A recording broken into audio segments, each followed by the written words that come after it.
지금부터 사랑과 기도로 만들어가는 생명 있는 방송 CHB 크리스찬 헤럴드 방송을 시작합니다. 매일 새벽 4시, 매일 밤 11시 하루의 시작과 마무리를 함께하는 CHB 크리스찬 헤럴드 방송은 오늘도 성실하게 여러분 곁에 함께할 것입니다. 하나님께서 선물로 주시는 오늘 하루를 CHB 크리스찬 헤럴드 방송과 함께 소망으로 열면서 오늘도 하나님을 섬기며 영혼을 사랑하는 복된 하루가 되시기를 바랍니다.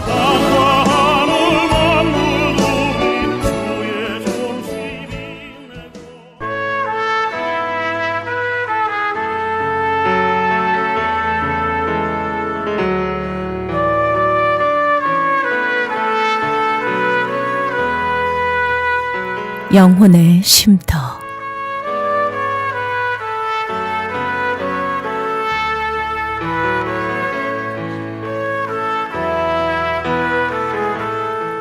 정말 지혜로운 사람은 인생을 낭비하거나 소비하는 사람이 아니라 영원한 것에 인생을 투자하고요, 영원한 것을 추수할 것을 기대하며 사는 사람이라고 합니다.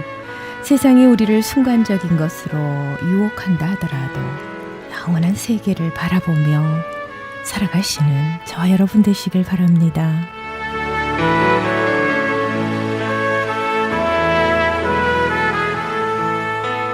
영혼의 쉼터 애청자 여러분 안녕하세요. 고선미입니다. 주님 안에서 평안하시지요?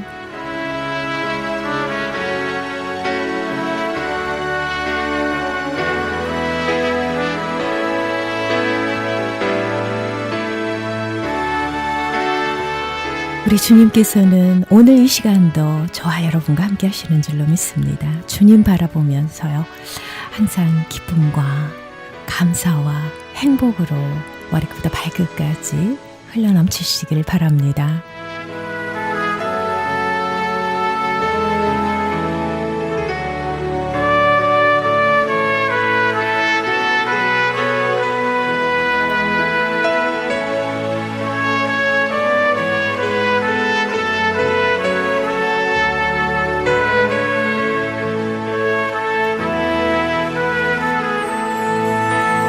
여러분과 함께 기도로 만들어가는 크리스천 헤럴드 선교방송 영혼의 쉼터 함께하고 계십니다.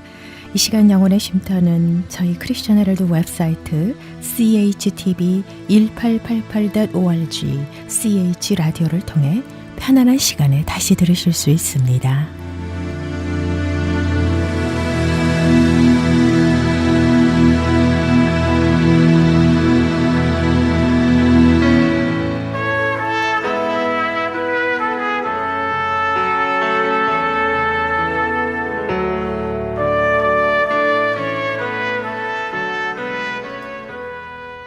저희 크리스천 헤럴드는 신문과 라디오, TV 18.88을 통해 예수 그리스도의 복음을 전하고 있습니다. CHTV 18.88은 다양한 프로그램으로 24시간 여러분과 함께합니다. 저희 크리스천 헤럴드 웹사이트 www.CHTV1888.org로 들어오셔서 은혜로운 말씀과 함께 찬양, 교계 소식 등 다양한 정보를 함께 나눠주시면 고맙겠습니다. 여러분들의 많은 관심과 사랑 그리고 기도를 부탁드립니다.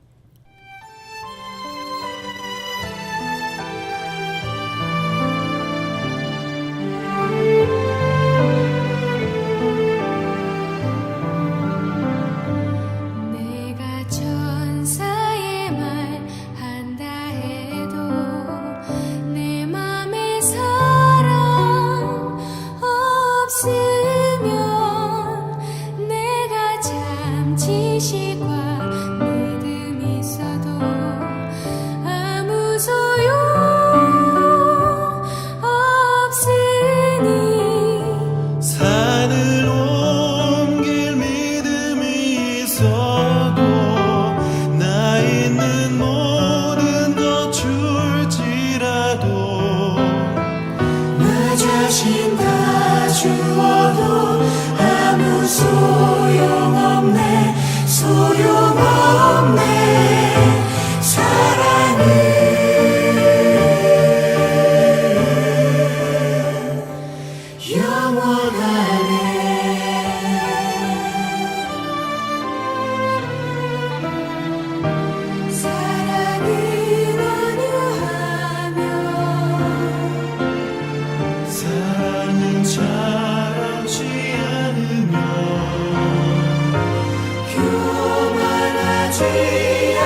아무 소용없으니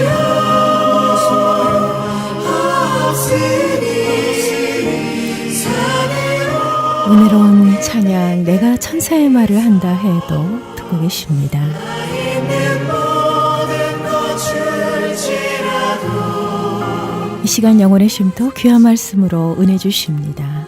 주안의 교회의 최영 목사님께서 히브리어 후트 하슈아니라는 설교 제목으로 은혜로운 말씀 주시겠습니다. 축복의 시간 되십시오. 영원하네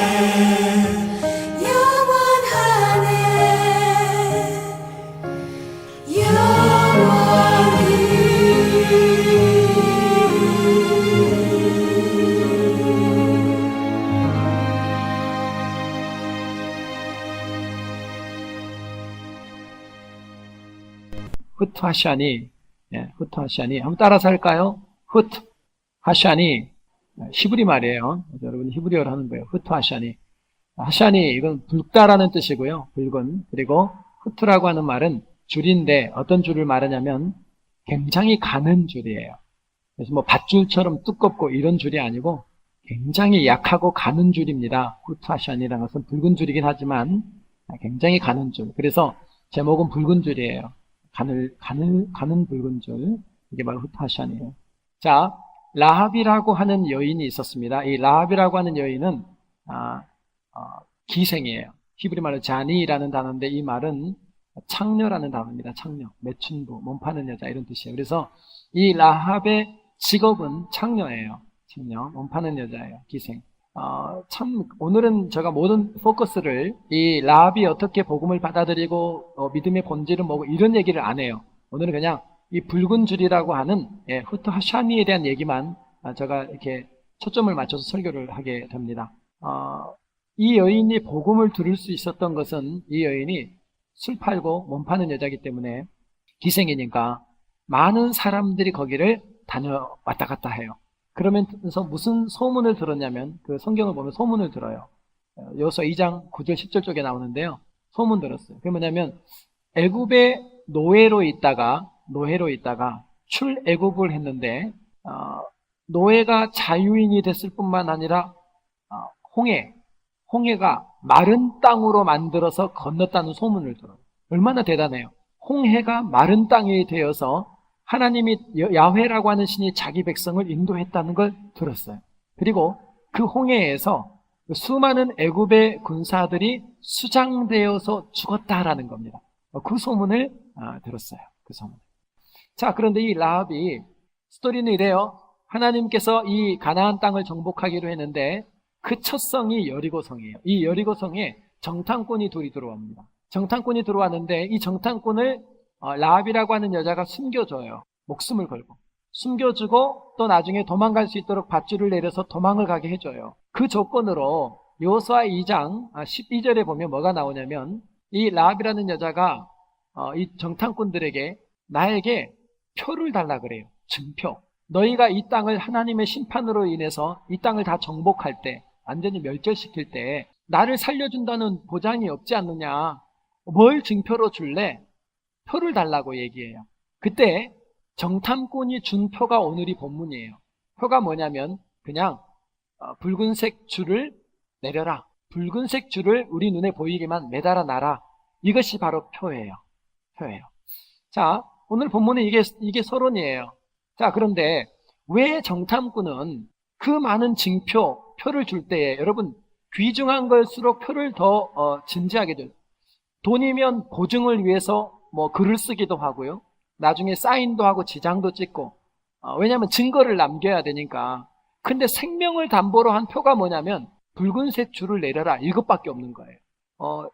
왜 그렇게 했는가? 이 정탐꾼에게 있어서 이 붉은색 줄은 복선입니다. 복선. 앞에 뭐가 있는데 그 의미가 뒤에 따라올 때 이걸 복선이라 그러잖아요. 이 이스라엘 백성들이 전쟁을 하러 들어왔다가 그들 안에 붉은색 줄 딱 보면 그들에게 복선처럼 탁 떠오르는 사건이 있어요. 혹시 아셔요? 무슨 사건인지? 그렇죠? 하나님의 심판이 오다가 어린 양의 붉은색 어린 양의 피가 문의 임방과 솔주에 발라져 있으면 그 피를 보고 하나님의 저주와 심판의 사자가 왔다가 그냥 피를 보고 넘어간다는 사건이 바로 유월절이지요. 그래서 유월절을 패스오버라고 했어요. 그냥 넘어간다라는 뜻이에요. 그러니까 이 이스라엘 백성들이 가장 쉬운 게 뭐냐면, 구별하기 쉬운 게 뭐냐면, 라합의 집에 붉은색 줄 하나가 딱 내려오면 그들은 자동적으로 딱 떠오르는 사건이 유월절이에요. 유월절에 어린 양의 문설주의 피, 재앙과 멸절이요, 심판의 사자가 왔다가 그 피를 보고 넘어갔던 사건인 유월절을 생각하고, 이 정탐꾼이 딱 던져준 말이 뭐냐면 다른 표는 없다는 거예요. 근데 표 하나를 주는데 그 표가 뭐냐면 붉은 줄을 매달아라는 거예요. 그러면 우리 민족은 그 얘기를 해놓을 거지만, 붉은 줄을 보면 우리는 유월절을 생각하고, 이 땅을, 여리고를 완전히 멸절시켜야 되지만 하나님의 심판의 도구인 우리가 와서 그 빨간색 줄을 보면 유월절처럼 그냥 너희 집은 정죄하고 심판하지 않고 그냥 넘어가겠다라는 의미로 뭘 주냐면 붉은 줄을 내려놔라, 이렇게 얘기한 겁니다. 그러면 복선이 뭐냐면, 이 붉은 줄은 뭘 상징하는 거예요? 과거에 출애굽기에 나온 유월절을 얘기해요. 자, 그러면 이 유월절의 어린 양이라고 하는 이 어린 양은, 나중에 유월절 우리가 내년 고난주간 때 제가 이거 풀어드린다 했죠, 절기. 이 유월절의 어린 양 수컷을 잡아야 돼요. 그런데 계시록에 20번도 넘게 예수 그리스도를 누구라고 얘기하냐면 어린 양으로 표현을 해요. 그리고 사도 요한이 예수님을 보고 뭐라 그래요? 세상 죄를 지고 가는 하나님의 어린 양이로다. 다시 말하면 유월절의 복선이 뭐예요? 앞에 있는 사건이 뒤에 어떤 사건의 의미를 가져오는 거예요. 그래서 유월절의 복선은 바로 예수님의 십자가 사건을 말해요. 예수님께서 어린 양이 되어 십자가에서 피를 흘려주십니다. 그 피를 흘려주심으로 인해서 하나님의 재앙이 왔다가 그 피를 보고 그냥 그 안에 누가 있는가는 관심도 없어요. 하나님은 당신 아들의 피를 보면 눈이 멀어요. 그냥 넘어가요. 그래서 어린 양 예수 그리스도의 십자가의 사건이 바로 유월절의 복선이에요. 그리고 오늘 붉은 줄은 뭐의 복선이냐면 바로 유월절의 복선이에요. 자, 그래서 정탐꾼이 얘기한 붉은 줄이 의미하는 것은 바로 구약에서는 유월절에 어린 양의 피를 상징하고, 신약에서는 예수 그리스도의 십자가 사건을 의미해요. 자, 그러면 오늘 이 붉은 줄이 어떤 의미와 능력이 있는지 오늘 본문을 통해서 세 가지를 함께 한번 추적하면서 말씀을 나누겠습니다. 첫 번째로 붉은 줄의 능력은 뭔가? 바로 헤렘에서의 자유함이에요. 헤렘에서의 자유함. 자, 그 헤렘이 뭔가를 좀 알아야 되겠죠. 자, 신명기의 전쟁법은 두 가지가 있어요. 신명기에서 첫 번째 전쟁법은 뭐냐면, 자, 전쟁을 한다고 선포할 때 상대 나라에서 화친을 요청하면 화친을 해주고 종삼아요. 그리고 끝. 그런데 전쟁을 하겠다고 했을 때, 하자고 하면 들어가서 전쟁을 하는데 남자들은 죽여요. 남자들은 죽이는데 아이와 여자와 그리고 가축들은 살려요. 이게 뭐냐면 신명기의 첫 번째 전쟁법이에요. 예, 누구만 죽이냐면 전쟁터에 나온 남정네 다 죽여요. 남정네. 그러나 여자와 아이와 가축들은 살려놔요. 이게 첫 번째 신명기 전쟁법이에요. 자, 두 번째 전쟁법이 뭐냐면 바로 헤렘법이에요. 헤렘법. 이 헤렘이라고 하는 헤렘법은 뭐냐면 두 가지 의미가 있어요. 첫 번째는 멸절시키다라는 뜻이에요. 헤렘은. 그래서 헤렘은 뭐냐면 기식하는, 호흡하는 이라는 뜻이에요. 호흡하고 살아있는 모든 생명을 죽여요. 그래서 헤렘법의 특징은 남자만 죽이지 않아요. 여자도 죽여요. 어린아이까지 죽여요. 짐승들을 다 죽여요. 헤렘법은 뭐냐면 전멸법이라고 그래요. 진멸, 모두를 다 죽여버려요. 이게 헤렘법이에요. 그런데 헤렘법의 또 하나의 뜻은 뭐가 있냐면, 헤렘은 바치다, 헌신하다는 뜻이 있어요. 그래서 생명 있는 것들은 전부 다 죽이지만 귀금속들은 전부 다 바쳐요. 어디에? 하나님의 곳간으로 집어넣어 하나님의 재산이 됩니다. 그래서 헤렘법이 선포된 지역은 반드시 전체가 죽고요. 기식하는 것들, 호흡하는 건 다 죽여요. 다 죽여요. 그리고 귀금속은 전부 갖고 와서 하나님의 곳간에 집어넣어서 하나님께 바치고 헌신한다. 그래서 헤렘법이에요. 이게 신명기에 나와 있는 두 가지 전쟁이에요. 그런데 그러면 실제 헤렘법이 사용된 적이 있는가? 있습니다. 사울 왕과 아말렉과의 전쟁이 있었습니다. 자, 어디 있냐면 사무엘상 15장 3절 말씀을 우리 한번 같이 읽어보겠습니다. 시작. 지금 가서 아말렉을 쳐서 그들의 모든 소유를 남기지 말고 진멸하되 남녀와 소아와 젖먹는 아이와 우양과 약대와 나귀를 죽이라 하셨나이다. 아멘. 자, 아말렉과의 전쟁에 하나님께서 사울에게 뭐라고 얘기해요?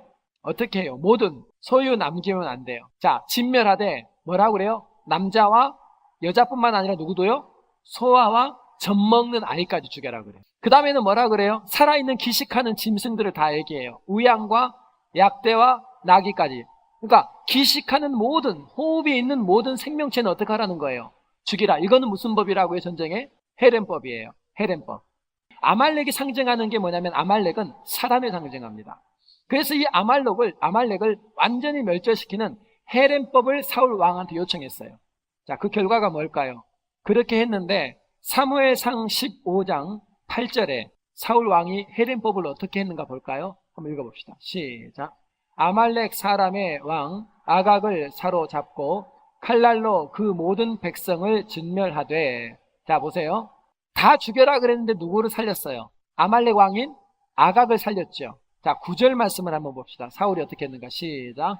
사울과 백성이 아각과 그 양과 소의 가장 좋은 것 또는 기름진 것과 어린 양과 모든 좋은 것을 남기고 진멸키를 즐겨 아니하고 가치 없고 낮은 것은 진멸하였느니라. 아멘. 지금 사울 왕에게 하나님이 모든 것을 진멸하라고 헤렘법을 요청했는데 헤렘의 전쟁을 했다 그래요? 안 했다 그래요? 안 했어요. 아각을 살렸고 자기 눈에 보기에 좋은 짐승들 이거 다 살려놨어요. 그렇게 헤렘법을 지키지 않았던 사울 왕을 하나님이 어떻게 정리하셨는가? 11절 그리고 23절 말씀을 한번 연속해서 봅시다. 시작. 내가 사울을 세워 왕 삼은 것을 후회하노니. 23절. 왕이 여호와의 말씀을 버렸으므로 여호와께서도 왕을 버려 왕이 되지 못하게 하셨나이다. 아멘. 헤렘법을 선포했는데 사울 왕이 헤렘법을 지키지 않으니까 하나님이 사울 왕을 어떻게 해요? 버려버려요. 이렇게 무서워요. 하나님이 헤렘을 선포할 때에는 반드시 진멸법이에요. 다 진멸시켜야 돼요. 근데 그것을 행하지 않을 경우에는 하나님께서 말씀을 주셨던 사울 왕을 버려버렸습니다. 자, 여리고 전쟁은, 가나안 전쟁은 하나님께서 일반적인 전쟁법이 아닌 신명기에 헤렘법을 요청하셨습니다. 그래서 가나안 땅의 모든 족속, 7족속을 어떻게 하라고 했냐면 멸절시키라는 헤렘법을 선포해요. 한번 볼까요? 여호수아 6장 21절에 보면 제가 읽겠습니다. 성중에 있는 것을 다 멸하되 남녀 노유와 유양과 나귀를 칼날로 멸하니라. 왜 이렇게 했냐면 하나님께서 가나안의 모든 땅을 헤림법을 요구했는데 헤렘법을 그 당시에 첫 성인 여리고 성을 향해서 요구했던 법이 바로 이 헤렘법입니다. 자, 여리고 성 전쟁이 끝났어요. 승리로. 그러고 났을 때 7장 21절을 보면 아간이라고 하는 사람이 헤렘법을 순종하지 않는 장면이 나와요. 어떻게 했냐면 21절 말씀에 뭘 훔쳤는지 볼게요. 다 같이 시작. 내가 노력한 물건 중에 시나이산의 아름다운 외투 한 벌과 은 200세겔과 50세겔 중에 금덩이 하나를 보고 탐내어 취하였나이다. 보소서 이제 그 물건들을 내 장막 가운데 땅속에 감추었는데 은은 그 밑에 있나이다. 아멘. 자, 헤렘의 특징이 뭐라고요? 기식하는 생명은 다 죽여야 돼요. 그리고 가연성, 불에 태워지는 건 다 태워야 돼요. 불에 태워지지 않는 귀금속은 어떻게 한다고? 하나님의 곳간에 넣어야 돼요. 그것을 어겼던 아간을 하나님이 어떻게 정리하는가? 25절을 한번 보겠습니다. 온 이스라엘이 그를 돌로 치고 그것들도 돌로 치고 불사르고. 자, 하나님께서요 이 아간이라고 하는 사람의 죄를 드러냈고 그 다음에 어떻게 정리하는가? 돌로 쳐 죽여버립니다. 왜? 뭘 어겼다는 거예요? 헤렘법이에요. 모든 것들을 진멸하고 불태워버리고 남은 귀금속은 하나님의 곳간에 넣어야 되는 헤렘법을 위반했을 때였습니다. 자, 이제 본문으로 돌아가 볼까요? 이게 헤렘법이에요. 하나님께서 휴머니즘을 가지고 있는 우리의 입장에서는 하나님 너무 잔인하셔. 어떻게 아이들까지 죽여라 그랬을까? 그 이유를 성경은 이렇게 얘기해요. 아브라함이 갈대아 우리에서 하나님 불러냈을 때 하나님이 하늘의 별을 봐라, 땅의 모래알을 봐라. 다 네 자손이 이와 같이 될 것이다. 이러시면서 무슨 얘기를 했냐면 가나안 7족속을 물리치는 얘기를 합니다. 그런데 아모리 족속이 아직 죄가 관영치 않았다 그래요. 그래서 4대가 지나고 나서가 400년이에요. 그리고 나서 너희 후손이 그 땅을 차지하게 될 거다. 무슨 말이냐면 하나님이 가나안 땅을 주셔야 되는데 아모리 이 가나안의 족속의 죄가 하나님이 생각하는 것만큼 관용하지 않았어요. 그래서 하나님께서 놔둔 거예요. 얼마를 기다리냐면 400년을 기다려요. 신명기 20장 16절에서 17절 말씀 우리 한번 읽어보겠습니다. 하나님 뭐라고 말씀하셔? 이렇게 해요. 시작. 오직 내 하나님 여호와께서 내게 기업으로 주시는 이 민족들의 성읍에서는 호흡 있는 자를 하나도 살리지 말지니 곧 헷 족속과 아모리 족속과 가나안 족속과 브리스 족속과 히위 족속과 여부스 족속을 내가 진멸하되 내 하나님 여호와께서 내게 명하신 대로 하라. 아멘. 자, 가나안 7족속을 향해서 하나님이 무슨 법으로 전쟁하라 그랬어요? 지금 헤렘법이에요. 헤렘법으로 정리를 하라, 전쟁하라. 그리고 나서 그 이유를 18절에 얘기합니다. 이유가 뭔가? 왜 어린아이까지 다 죽여라 그런가? 다 같이 시작. 이는 그들이 그 신들에게 행하는 모든 가증한 일로 너희에게 가르쳐 본받게 하여 너희로 너희의 하나님 여호와께 범죄케 할까 함이니라. 아멘. 이유가 뭐냐면 모든 가증한 일 때문이래요. 여기 이 모든 가증한 일이 두 가지예요. 첫 번째는 뭐냐면 첫 번째는 그들이 가나안 땅에서 섬겼던 우상인 바알과 아세라를 비롯한 그 우상들에게 신전에서 그들의 제사를 행할 때 행하는 행위가 뭐냐면 바로 성관계였습니다. 그래서 가나안 땅은요 성적으로 굉장히 문란한 땅이었어요. 그래서 이것을 혹시 가나안 족속들을 살려놨다가 이것을 배울까봐 하나님께서 굉장히 걱정해요. 자, 하나 물어볼게요. 이 헤렘법을 가나안을 정복하면서 이스라엘이 순종을 100% 해요, 안 해요? 했을까요, 안 했을까요? 안 합니다. 살려놓게 돼요. 그래서 어떤 일이 벌어지죠? 후에 이스라엘이 뭐가 편만해져요? 이 음행이 편만해지죠. 이스라엘 백성이 즐기기 위해서 그들의 신전에 가서 제사를 드리기 시작하면서 성적인 문란한 것을 배워 이스라엘에 갖고 들어오죠. 그 일로 인해서 이스라엘에 하나님의 전염병이 돌기도 합니다. 이 사건이 후에 나와요. 그러니까 하나님 걱정이 뭐냐면 그들의 종교적인 문화를 배울까 걱정했어요. 두 번째는 뭐냐면 그들이 뭐를 했냐면 우리 성경 구절 하나 신명기 12장 31절 두 번째 가증한 일이 나와요. 시작. 내 하나님 여호와께서는 내가 그와 같이 행하지 못할 것이라. 그들은 여호와의 꺼리시며 가증히 여기시는 일을 그 신들에게 행하여 심지어 그 자녀를 불살라 그 신들에게 드렸느니라. 아멘. 두 번째 가증한 일이 뭐냐면 그들의 신에게 가서 음행만 한 게 아니라 자기의 아들, 딸을 뭘로 바쳤다고요? 제물로 바쳐서 태워 죽였어요. 그러니까 지금 가나안 땅을 정복하고 나서 이 이스라엘 백성, 야훼의 백성이 그들로부터 이 가증한 일 두 가지를 배울까봐 하나님께서는 그 땅에 기식하는 모든 것들을 전부 다 끊어버리는 헤렘법을 선포합니다. 그런데 그때 다 안 했거든. 여러분 왜 그랬을까요? 조류독감 아세요? 조류독감 AI. 조류독감이 뭐예요? 전국의 닭이나 오리 중에 한두 마리만 그 증상이 나오면 어떻게 해요? 보건복지부에서 그 증상이 나온 것으로부터 수십 킬로 지역을 반경을 전부 다 함께 그들은 아직 전염되지 않았음에도 불구하고 땅을 파가지고 전부 땅에다가 갖다 묻어요. 왜? 한두 마리 발병하면 그 전염 속도가 엄청나게. 근데 이 조류독감 하면 우리는 다 알 텐데 왜 모르는 표정이지? 우리 한국에 이거 얼마나 힘들어요. 파가지고 전부 묻어요. 수십 킬로 반경은 다 해야 돼요. 그게 법이에요. 이유가 뭐냐면 전염 속도 때문에 그래요. 하나님께서 하나도 안 남겨놓으려고 그랬어요. 왜냐하면 전염 속도 때문이에요. 그러면 진짜 전염이 됐었을까요? 이스라엘 백성이 설마 자식을 바쳤을까? 에레미야 7장 31절 다 같이 시작. 흰놈의 아들 골짜기에 도배 사당을 건축하고 그들의 자녀들을 불에 살랐나니 내가 명령하지 아니하였고 내 마음에 생각지도 아니한 일이니라. 아멘. 조류독감이 한 마리 때문에 번진 것처럼 이스라엘의 헤렘법을 지키지 않음으로 인해서 그들의 가증한 일인 음행과 함께 자식 불태워 제사 드리는 사건들이 누구에게도 다 들어와 버려요? 이스라엘 안에까지 그 문화가 다 들어와요. 그러니까 하나님께서 처음에 이걸 정리하라 그랬어요. 정리하라. 왜? 그들의 죄악이 관영함이라 쳤어요. 가나안 땅의 모든 족속을 헤렘으로 정리하는 것은 바로 400년을 기다리셨던 하나님의 죄에 대한 심판이었어요. 본문으로 돌아가요. 이제 진짜 여러분, 가나안의 죄가 너무나 관영했고요, 그 가나안의 죄가 너무너무 깊어서 400년 동안을 기다리신 하나님이 이제는 그 민족을 다 쓸어버리기로 했는데, 그 쓰는 도구가 누구냐면 당신 백성이에요. 당신의 백성으로 그 땅을 완전히 정리하고 그 땅 위에 아버지가 생각하신 당신 백성의 나라를 세우고 싶었어요.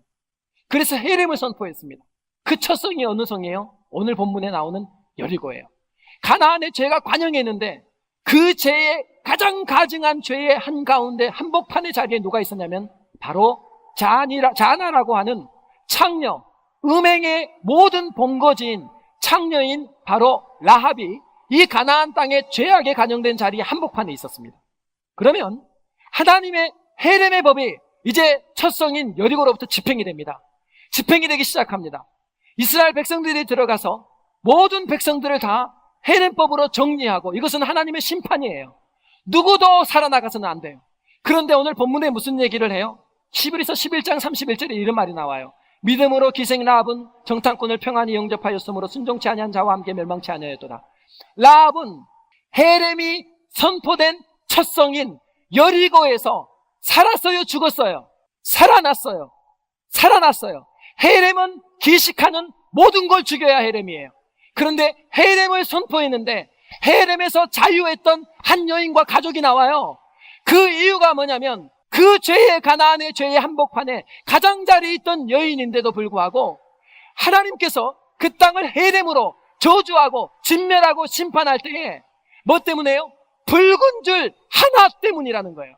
그 붉은 줄 하나 내려놨는데 헤렘의 진멸법이 누구에게는 안 통해요? 그 붉은 줄이 내려있는 그 안에는 통하지가 않아요.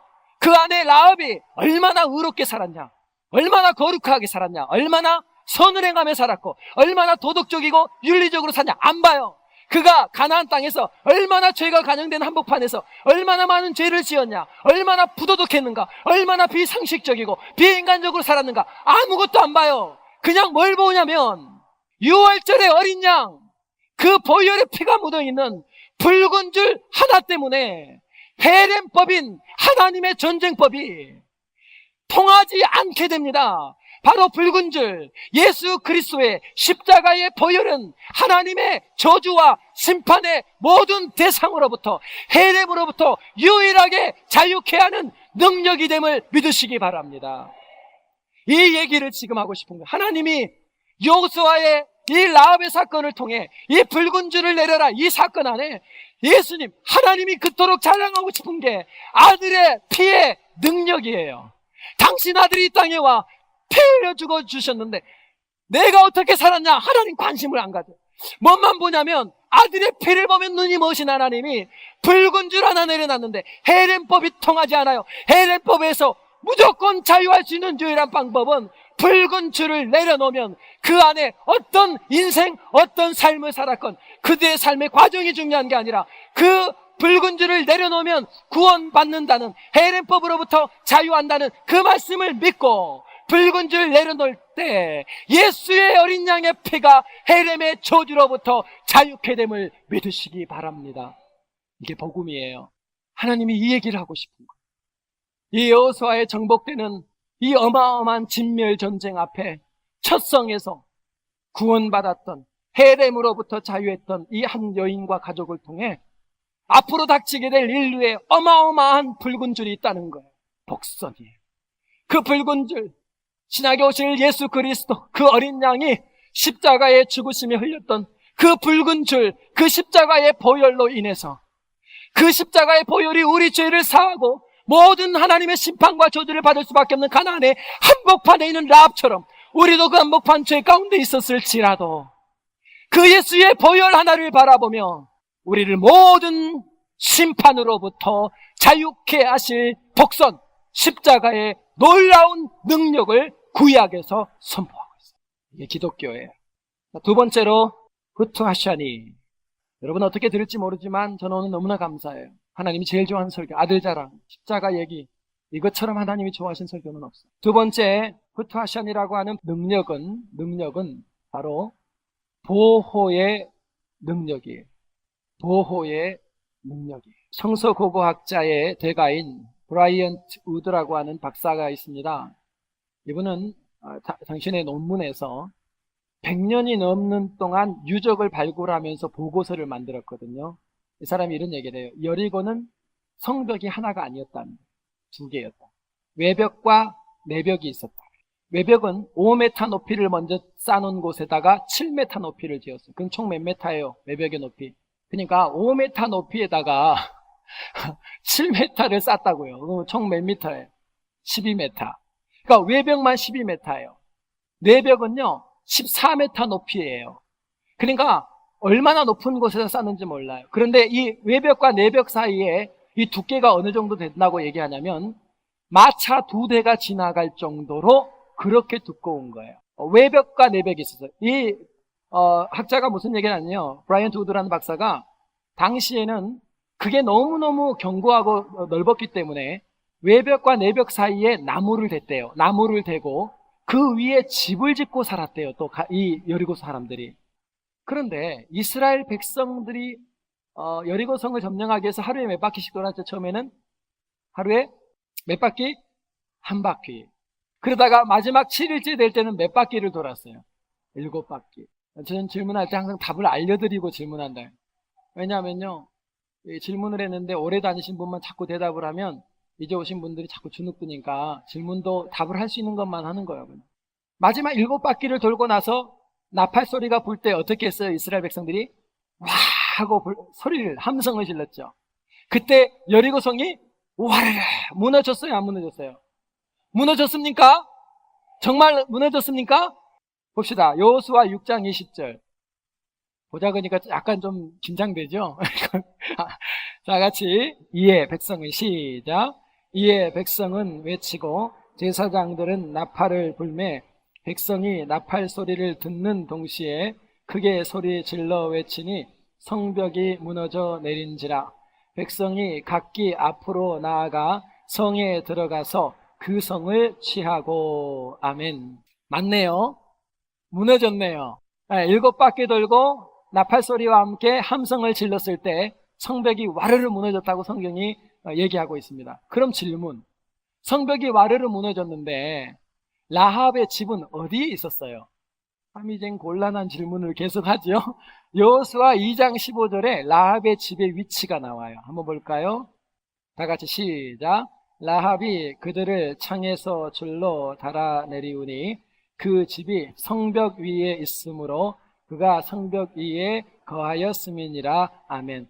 왜 지금 성경은 라합의 집의 위치를 정확하게 기록을 했을까요? 자, 7바퀴 돌고 나서 나팔 소리가 들려서 이스라엘 백성이 와 하고 소리를 질렀습니다. 그때 한번 눈을 뜨지만 한번 상상을 해보세요.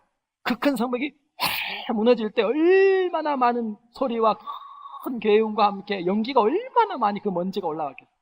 네? 촤! 그리고 나서 한 5분 10분 지났는데 그 연기가 싹 어느 정도 지나고 보니까 성경대로 말하면 와르르 무너졌는데 하나가 이렇게 남아있는 게 있어요. 누구 집이? 라합이 살았어요? 죽었어요? 라합이 뭐라고 얘기했냐면 정탐꾼이 너와 너의 가족과 너의 친족 모두를 너희 집 안에 모아놔라 그랬어요.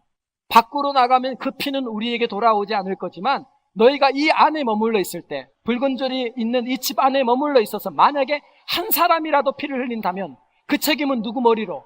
우리 머리로 돌아올 거다. 피의 약조예요. 붉은 피의 약조입니다. 그런데 성경은 분명히 뭐가 무너졌어요? 여리고가 무너졌다고요. 무너졌는데 뭐라고 얘기해요? 집은 어디다고? 라합의 집은 성벽 위에요. 그러면 그림이 이제 그려지시죠? 와 하고 무너졌는데 이렇게 보니까 14m, 14m 모든 성은 다 무너지고 누구만 볼록 위에 올라와 있는 거예요. 하나님은 그 안에 사람이 어떤 모습을 갖췄느냐를 보지 않고 이 붉은 줄에 두 번째 후투하샤니의 능력이 뭐냐면 하나님의 심판이 시작되었습니다. 하나님의 진노가 시작되었습니다. 400년을 넘게 기다렸던 하나님의 인대의 한계가 왔고요. 하나님의 심판과 진노가 시작된 그 시점에 하나님께서 누구 집만, 라합의 집만 다 무너져도 보호를 해주신 거예요. 왜? 라합의 뭐 때문에? 붉은 줄 하나 때문에. 십자가의 보혈의 능력은 실제 우리에게 재앙과 저주와 심판으로 올 때에 그 붉은 줄은 모든 사망으로부터 우리를 보호하고 우리의 생명을 구원하는 능력이 있음을 믿으시기 바랍니다. 그런데 뭐라 그랬어요? 그 집 안에 라합이 지 혼자 있는 게 아니라 나중에 건져낸 사람이 후에 6장 7장에 나오잖아요. 가족들도 있었고 친족이 다 있었어요. 여러분, 라합이야 그 소리를 듣고 그 말씀을 믿었지만 한번 라합의 노력을 생각해 보세요. 지금부터 다니면서 한 사람을 이해시켜야 돼. 진짜 야훼가 진짜 상천하지 않았느냐. 그분이 지금 사실은 홍해를 이렇게 하고 이렇게 지금 파죽지세로 이스라엘이 다 분명히 하나님의 심판은 이곳에 임해. 여러분, 한 사람 한 사람을 다 말도 안 되는 얘기를 해야 돼. 설득해서 집에다가 가둬놔. 근데 언제 와요? 그러고 바로 왔어요? 아니요. 3장부터 뭐가 나와요? 전부 다 길바닥에 누워서 할례하고 요단강 건너고 할례하고 시간이 너무 많이 지나요. 그리고 여리고성은 6장 7장이 나오거든요.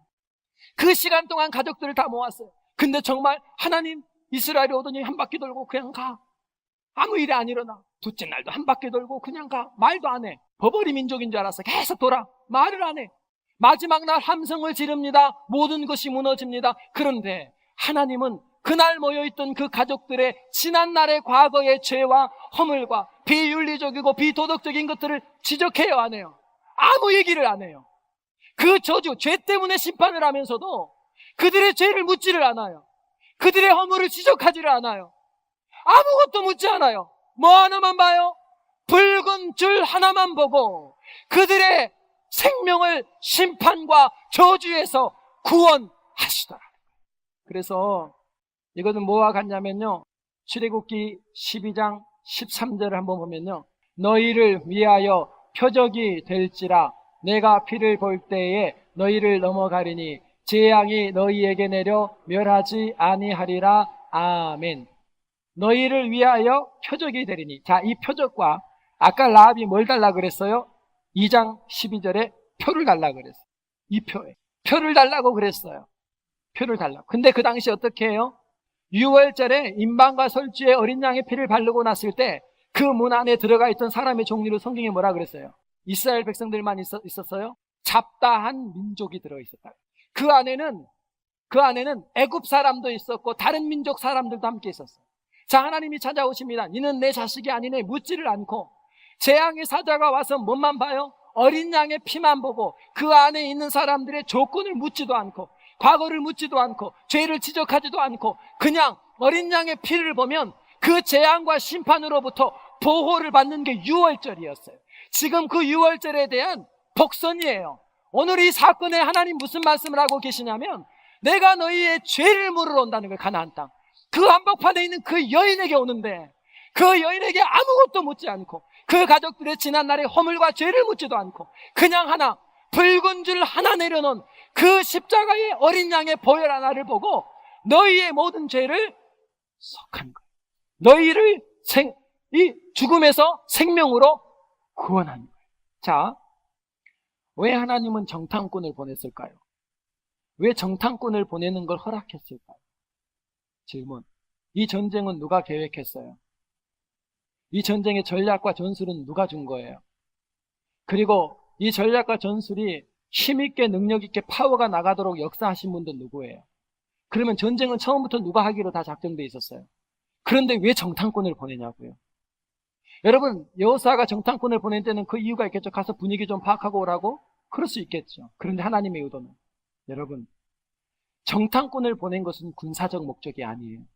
정탐꾼을 보낸 것은 그 진멸해야 될 가나안 땅 첫 성인 여리고 안에 누가 있었어요? 하나님 당신의 딸이 있었어요. 당신의 백성이 남아 있었어요. 그 속에서도 자신의 상관은 상관없이 예수 피 붉은 줄 하나를 의지하는 당신의 자녀 하나를 찾기 위해 정탐꾼을 보낸 줄 믿으시기 바랍니다. 마지막이 뭐냐면, 그 죄악의 도성에도, 그 죄 중에서도 예수의 보혈이 능력 있다고 믿었던 마지막 남은 자기 자식 하나를 찾으러 정탐꾼을 보내 라합을, 우리 하나님은 당신의 자녀를 절대로 포기하지 않고 그 영혼에 반드시 붉은 줄을 매달아 주실 것을 믿으시기 바랍니다. 마지막 세 번째로, 붉은 줄의 능력은 신분의 변화를 줘요. 놀라운 일이에요. 신분의 변화. 와, 헤렘의 진멸법에서 자유케 하더니 실제로 임한 사망과 저주로부터 보호해 주시더니 끝까지 구원해 주시더니 세 번째는 신분의 변화예요. 여러분, 과거에 부정을 저질렀던 사람이 새 삶을 사는 게 쉬울까요? 어려울까요? 부정이란 뭔지도 모르는 여러분이 어떻게 알겠어요? 전과자로 낙인이 찍혔다가 사회로 돌아옵니다. 개가천선하고 새롭게 살기를 원하는데 사는 게 쉬울까요? 어려울까요? 진짜 어려운 게 뭐냐면 사회가, 사람들이 저분을 과거로 봐요. 너무 힘들어요. 부정적인 선입견으로 봐요. 그걸 뭐라고 얘기하냐면 학계에서는 낙인 효과라고 그래요. 낙인 효과. 낙인이 찍힌 거예요. 낙인 효과는 이게 좋은 영향이 아니에요. 이건 bad influence예요. 나쁜 영향을 줘요. 어떻게 주냐면 부부가 이 낙인 효과. 내 남편이 예전에 사건이 있었어. 뭔 사건인지는 알아서 생각을 하세요. 사건이 있었는데 아내와의 관계에서 아내가 낙인 효과의 선입견을 가지고 있으면요, 부부 관계가 참 어렵다 그래요. 어려워요. 왜냐하면 저 남자를 믿지 못하겠는 거예요. 그러니 관계가 회복이 빨리 되지가 않죠. 이걸 낙인 효과라 그래요. 낙인 효과. 그런데 오늘 이 본문에 이 라합이라고 하는 여자가요, 붉은 줄을 내려놓고 구원받았거든요. 새 생명이 됐는데 사람들은, 이스라엘 사람들이 전부 다 이 라합을 어떻게 봐요? 낙인 효과로 봤어요. 왜? 이 여자의 직업은 자아나예요. 자아나는 바로 매춘부란 단어고 창리란 뜻이에요. 그래서 누구도 그렇게 봤냐면 여호수아 6장 22절 말씀 한번 같이 보겠습니다. 시작. 여호수아가 그 땅을 정탐한 두 사람에게 이르되 그 기생의 집에 들어가서 너희가 그 여인에게 맹세한 대로 그와 그에게 속한 모든 것을 이끌어내라 하매. 자, 여호수아가 라합을 뭐라고 불러요? 누구 집에? 기생의 집에. 자나예요. 그러니까 여호수아도 지금 무슨 효과를 보는 거예요? 낙인 효과로 라합을 본 거예요. 그녀는 과거에 더러운 일을 했다는 거예요. 가나안의 관영한 죄악의 한복판의 진짜 죄의 주인공이었다는 거예요. 그렇게 봤어요. 이미 붉은 줄을 넣고 구원받았는데도. 자, 그런데 이스라엘 백성들은 그렇지 않았을까요? 그 다음 절 한번 보세요. 6장 23절 다 같이 시작. 정탐한 소년들이 들어가서 라합과 그 부모와 그 형제와 그에게 속한 모든 것을 이끌어내고 또 그 친족도 다 이끌어내어 그들을 이스라엘 진 밖에 두고, 이건 법이에요. 그들이 어떻게 했냐면 이 자나라고 하는 창녀와 가족과 모든 친척들을 이스라엘이라고 하는 공동체 안에 집어넣어주지 않고 어디로 빼요? 진 밖에 머무르게 했어요. 이건 법이에요. 진 밖에 뒀어요. 진 밖에 두고 뭐예요? 수근수근 대기 시작. 알아? 저 여자 요정이었대. 아마 등을 보면 날개 흔적이 있을 거야. 수근수근 대고 조롱거리기 시작했어요. 얼마나 힘들었을까요? 나는 붉은 줄을 내리고 예수 십자가로 구원받았는데 이 땅에서 마귀들이 끊임없이 죄책감을 느끼게 하고, 내가 예수 믿고 개가천선에서 정말 붉은 줄을 내리고 구원받고 살고 있음에도 불구하고 우리 믿는 이웃들도 과거로 그를 바라보면서 끊임없이 정죄하잖아요. 그런데 놀라운 것은 끝까지 라합은 이 붉은 줄을 의지했어요. 자, 그렇게 보고 있던 라합을 하나님이, 그 불쌍한 그 여인을 하나님의 국률의 눈동자로 봤어요. 첫 번째 일어난 사건이 진 밖에 있던 그를 진 안으로 끌어들인 방법이 뭐였냐면 바로 이스라엘의 살몬이라고 하는 장군이 있었어요. 당시에는 이 두 정탐꾼 중에 한 사람이었다라고도 얘기하지만 살몬은 이스라엘의 장군이에요. 그런데 장군이 갑자기 하나님께서 장군의 눈을 확 돌려놨어요. 장군의 눈이 뒤집혔어요. 누가 아름답게 보여요? 라합이. 그래서 살몬과 누가 결혼을 해요? 라합이 결혼. 여러분 혹시 살몬 하니까 혹시 그 생선 살몬을 자꾸 생각하는 것 같은데 그 살몬이 아니고 이건 사람 이름이에요. 이 사람은 이스라엘 장군이에요. 장군과 결혼하면서 유다 지파의 장군이었기 때문에 라합은 어디로 들어가요? 네, 진 밖이 아닌 유다 족속의 장군의 아내가 됐어요. 하나님이 뭘 바꿔요? 신분의 변화를 시작해요. 우리 하나님이 일을 시작하셨어요. 신분이 바꿔지기 시작해요. 그리고 끝나는 거 아니에요. 마태복음 1장 5절 6절 함께 읽어보겠습니다. 다 같이 시작. 살몬은 라합에게서 보아스를 낳고 보아스는 롯에게서 오벳을 낳고 오벳은 이새를 낳고 이새는 다윗 왕을 낳으니라. 다윗은 우리아의 아내에게서 솔로몬을 낳고. 아멘. 하나님께서 살몬과 결혼한 다음에 성경이 뭔 얘기를 하냐면 신약이 시작하는 첫 번째 복음의 족보에다가 바로 라합의 이름을 기록했어요. 살몬과 결혼했는데 그가 누구의 고조모라는 거예요. 다윗의 왕가. 하나님은 이 여인의 신분을 어떻게 바꿨냐면 다윗 왕가의 고조모로 왕족으로 기생을 신분을 바꾸기 시작합니다. 우리 하나님께서는 라합이 끝까지 붉은 줄을 붙들고 주의 은혜를 붙들고 살아갈 때 가만히 두지 않고 장군의 아내가 되게 하더니 그 다음에는 다윗 왕조의 어머니가 되게 만들었어요. 고조모가 되게 만들었어요. 그리고 끝났는가요? 아니요. 그리고 어떻게 돼요? 이 다윗으로부터 마태복음 족보 1장이 뭔 얘기를 해요? 누가 나와요? 메시아가 나와요. 성경이 무슨 얘기를 하냐면 죄의 항복판에 있던 그녀가 하나님의 헤렘의 진멸 안에 들어갔던 그녀가 붉은 줄 하나를 의지했을 때 그 모든 헤렘으로부터 자유했을 뿐만 아니라 실제 사망과 심판이 왔을 때 보호받았을 뿐만 아니라 그 다음에는 신분의 변화가 일어났다는 거예요. 그 신분은 바로 거룩한 왕족인 예수 그리스도의 고조모가 돼요. 큰할머니가 돼요. 육적으로. 우리 하나님께서는 붉은 줄 하나만 의지하고 달렸음에도 불구하고 그 십자가의 보혈을 의지하고 달려가는 그 지독한 죄 가운데 있던 그 여인을 거룩한 족보 위에 올려놓고 그 영광스러운 하나님의 나라의 주인공으로 신분을 바꿔주시더라는. 우리는요, 계시록 5장 10절 말씀 한번 읽어봅시다. 다 같이 시작. 저희로 우리 하나님 앞에서 나라와 제사장을 삼으셨으니 저희가 땅에서 왕 노릇 하리라. 하나님이 우리를 왕같은 제사장으로 불러주시고 그 헤렘의 심판대의 가장 중심에 있던 우리를 세상의 자녀로 불러주더니 네가 내 아들이라고 네가 내 딸이라고 불러주시더니 그 다음에는 뭐라 그래요? 우리 하나님은 왕 중에 왕이심을 믿으십니까? 만주의 주가 되심을 믿으십니까? 그분이 네가 내 자녀이므로 너가 나와 함께 왕노릇 하리로다. 하나님의 왕가에 우리를 초대하면서 죄인이요 원수됐던 우리를 아버지의 자녀와 왕가의 거룩한 식구로 신분을 바꿔주심을 믿으시기 바랍니다.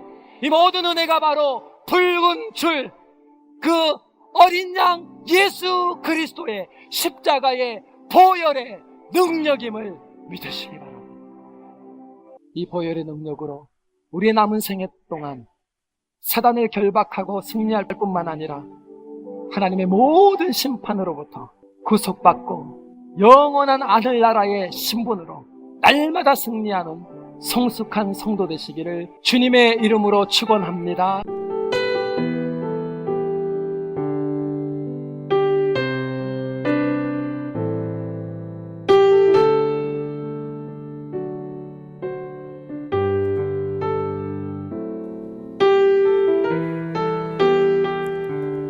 지금까지 주안의 교회의 최영 목사님께서 은혜 주셨습니다. 히브리어 후투하슈아니라는 설교 제목의 메시지였는데요. 은혜 많이 받으셨는 줄 믿습니다. 주안의 교회 위치는 19514 리나르드 스트리트 노스리지에 자리하고 있습니다. 말씀 듣고 신앙 상담 원하시는 분은 818 지역입니다. 363-5887 818-363-5887번으로 문의하시기 바랍니다.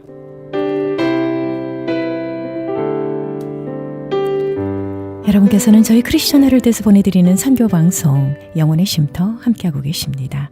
헤럴드 건강 칼럼 이어집니다.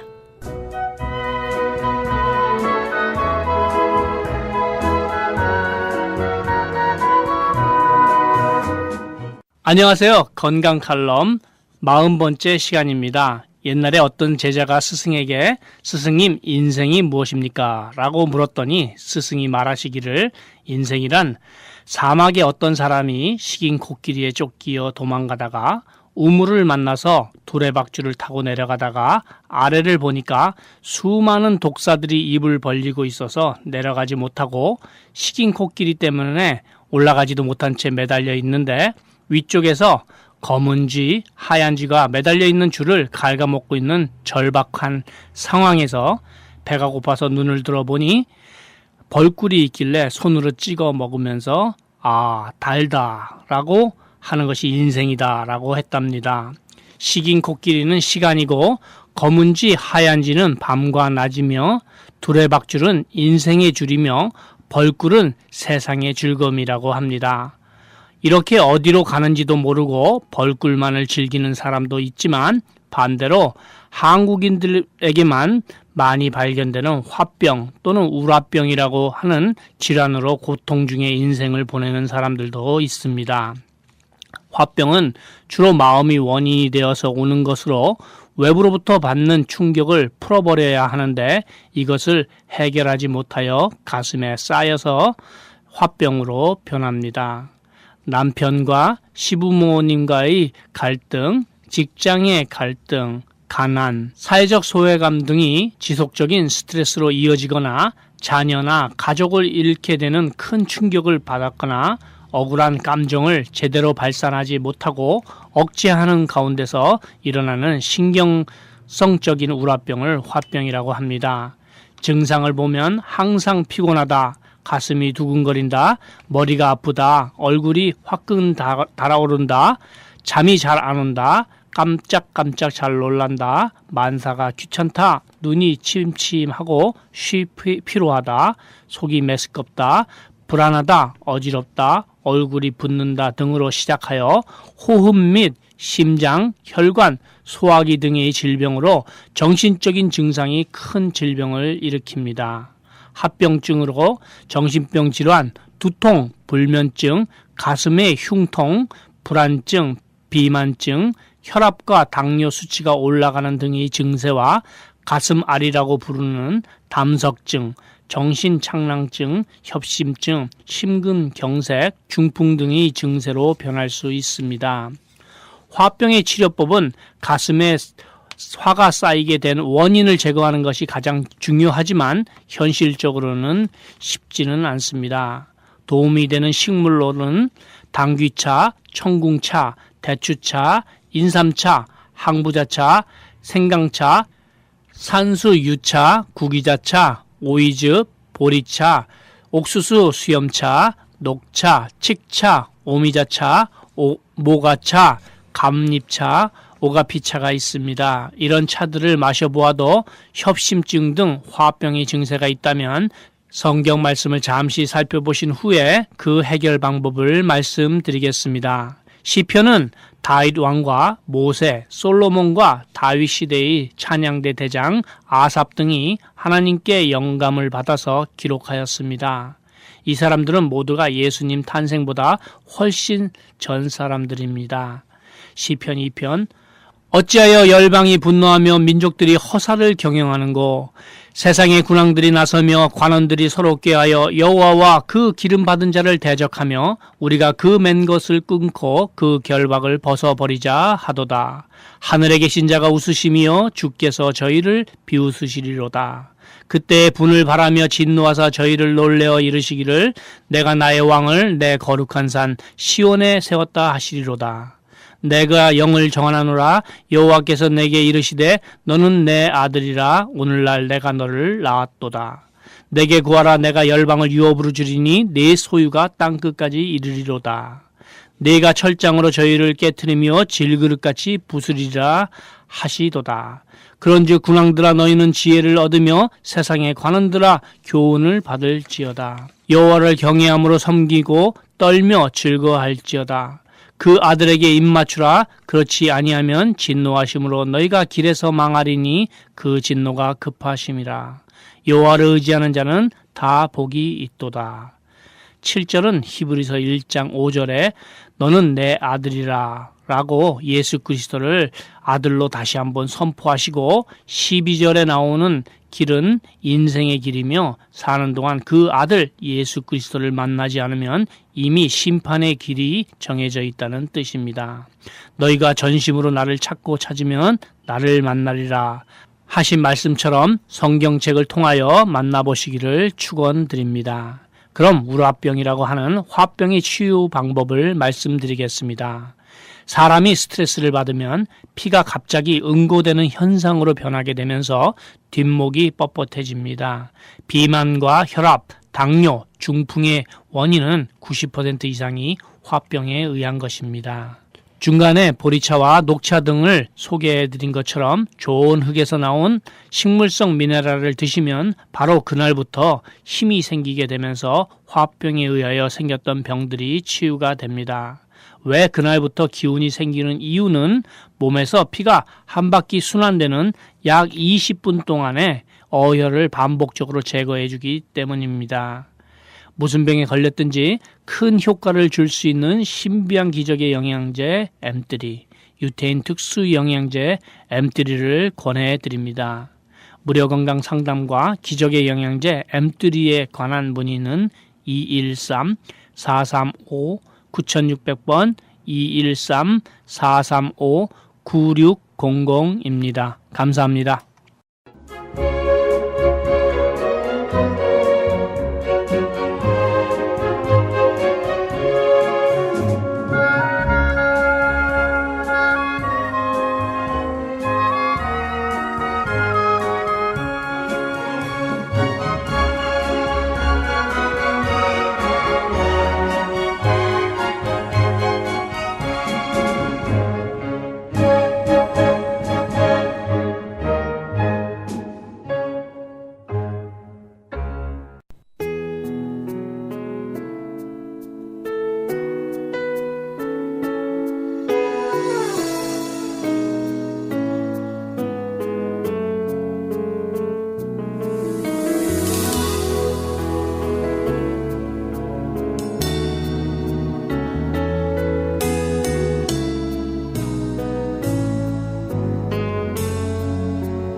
지금까지 저희 크리스천 헤럴드에서 보내드리는 선교방송 영혼의 쉼터 함께 하셨습니다.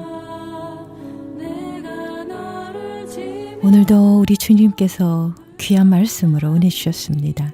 말씀 안에서 평안한 밤 되시길 바랍니다. 지금까지 저는 고선미였습니다. 함께 해주셔서 고맙습니다. 사랑합니다.